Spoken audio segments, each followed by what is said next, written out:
Cube Radio. Salut, c'est Charles Tran avec l'équipe dans 5 minutes. On s'intéresse aux sciences, à l'histoire et à l'actualité. Aujourd'hui, on parle d'inégalité. C'est une tradition maintenant. Oxfam a dévoilé son rapport annuel sur les inégalités dans le monde. Encore une fois, on apprend qu'une poignée d'individus se partagent la très grande majorité des ressources et du capital de la planète. Cette année, toutefois, Oxfam a fait le pari de parler de la répartition des richesses en exposant aussi les différences entre les hommes et les femmes. Question de voir les choses sous un autre angle. Vanessa Destinée nous décortique les éléments principaux de ce rapport. Notre système économique est sexiste et injuste. C'est pas moi qui le dis, c'est Oxfam. Dans son plus récent rapport sur les inégalités, l'ONG dénonce ce système qui valorise davantage la richesse d'une minorité privilégiée, constituée d'hommes principalement, plutôt que les milliards d'heures de travail de soins, non rémunérés ou peu rémunérés, des femmes et des filles dans le monde. Évidemment, cette réalité est chiffrée et ces chiffres sont très parlants. La planète compte 2153 milliardaires. Ces personnes se partagent entre elles plus de richesses que 4,6 milliards de personnes. Je rappelle au passage que la moitié de la population mondiale vit avec moins de 5,50 $ par jour. Et si, individuellement parlant, vous aviez mis 10 000 $ de côté par jour depuis la création des pyramides jusqu'à aujourd'hui, vous auriez seulement accumulé 1/5 de la fortune moyenne des 5 personnes les plus riches du monde. Il y a un autre fait intéressant dans ce rapport, on évoque la question de l'hérédité. On estime qu'1 tiers de la fortune des milliardaires est imputable à une fortune héritée. Je cite, « De tels niveaux d'héritage créent une nouvelle aristocratie qui sape la démocratie. Une fois mises à l'abri, ces fortunes les plus riches s'alimentent par elles-mêmes. Les plus riches peuvent ainsi se contenter de regarder croître leur fortune avec le temps et avec l'aide de comptables chèrement rémunérés. » De quoi rappeler que le concept de méritocratie très populaire dans le monde occidental relève du mythe. Les 10 personnes les plus riches dans le monde sont des hommes en passant. Faut attendre de se rendre à la 15e position avant de voir une première femme.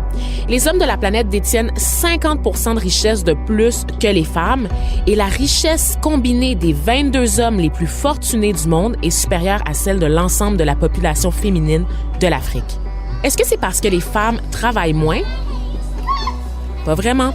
Surtout si on prend en compte ce qu'on appelle le travail invisible ou le travail de soins, tel qu'il est appelé dans le rapport, c'est-à-dire les tâches essentielles pour maintenir un bon foyer, par exemple se nourrir, se loger, se vêtir, des tâches évidemment qui varient en fonction du pays d'origine et du contexte socio-économique. Ça peut être marcher 7 km pour aller chercher de l'eau, comme ça peut être aussi courir les rabais dans 3 épiceries différentes pour nourrir une famille de 5. Oxfam estime que la valeur monétaire du travail de soins non rémunéré effectué par des femmes de 15 ans et plus se situe aux alentours de 10 800 milliards de dollars chaque année. Et ça, là, c'est 3 fois la valeur du secteur de la technologie. En passant, là, Oxfam considère que le chiffre que je viens de vous donner est même en deçà de la réalité. Les femmes constituent littéralement le pilier de notre système économique, mais leur contribution est largement ignorée, jamais considérée à sa juste valeur. On rappelle que les femmes qui font face à d'autres facteurs de discrimination, comme l'origine ethnique, la caste, l'orientation sexuelle ou les handicaps, par exemple, sont encore plus vulnérables. Puis évidemment, les écarts de richesse entre les hommes et les femmes se font particulièrement sentir dans la période gestative, si on peut dire ça comme ça. La reproduction et la grossesse précarisent les femmes parce qu'elles vont mettre de côté leur carrière, leurs activités, leurs loisirs, généralement pendant que des hommes vont connaître des avancées dans leur parcours professionnel durant cette même période de la vie. Un mot sur le travail domestique, parce que même lorsqu'il est question de travail rémunéré, cette fois, les femmes sont reléguées au domaine du caregiving.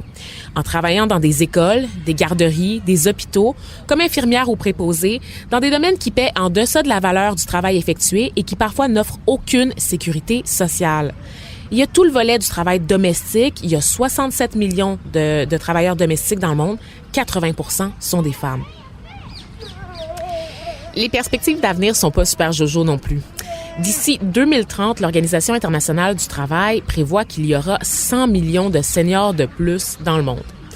Mais aussi 100 millions d'enfants âgés de 6 à 14 ans de plus dans le monde.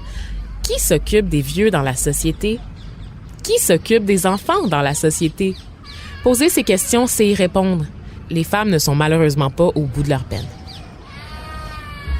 Non, des conclusions pas très réjouissantes qui ont quand même pour avantage de faire réfléchir et de nous rappeler que même si les grands changements passent par la politique, la grande politique, il est possible de faire une différence au quotidien en aidant, par exemple, les femmes de notre entourage. Merci beaucoup, Vanessa Destinée.